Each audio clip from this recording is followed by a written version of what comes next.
Prenons maintenant un second exemple avec cette fois-ci deux nombres à virgule. Donc je vais prendre 43,7 pardon, multiplié par 7,5. Alors là, on aligne déjà un peu mieux les nombres, mais c'est juste parce que ça s'y prête. On a un chiffre après la virgule en haut, un chiffre après la virgule en bas, et le 7 et le 3 sont deux unités, elles sont donc l'une sous l'autre.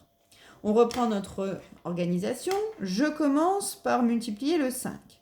Et je fais ma multiplication comme si c'était des nombres entiers sans les virgules. Pour l'instant, on n'y fait pas attention. Donc on y va, on fait notre opération 5 fois 7, 35, 5, je retiens 3. Ensuite, 5 fois 3, 15, plus ma retenue, ça me fait donc 18. J'aligne bien quand même le résultat, j'essaye de faire attention.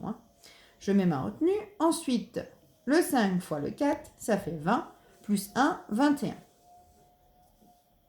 Je fais maintenant le 7. Et c'est là, attention, que le bas blesse souvent parce que vous oubliez quoi? De rajouter le 0, puisque cette fois-ci, je multiplie le deuxième nombre. Donc attention, je rajoute un 0. Je fais à nouveau mon opération. 7 fois 7, cette fois-ci, 49. Je barre les retenues pour dire que je les ai déjà utilisées. 9. Et je retiens 4. Je vais maintenant multiplier 7 fois 3. 3 fois 7 ou 7 fois 3, 21. Plus 4, 25. Je mets 5 et je retiens le 2. 4 fois 7, 28. Plus 2, 30. J'ai fait mes deux multiplications. Maintenant, je procède à la dernière étape qui est l'addition. Je retrace mon trait. 5 plus 0, ça fait 5. 8 et 9, 17. 7 et je retiens 1. 5 et 1, 6 et 1, 7. 2 et 0, 2. 3 plus 0, 3. J'obtiens donc le nombre là.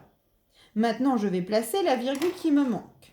Donc, comme tout à l'heure, on regarde. Dans la ligne du haut, j'ai un chiffre après la virgule. Dans la ligne du bas, j'ai un deuxième chiffre après la virgule.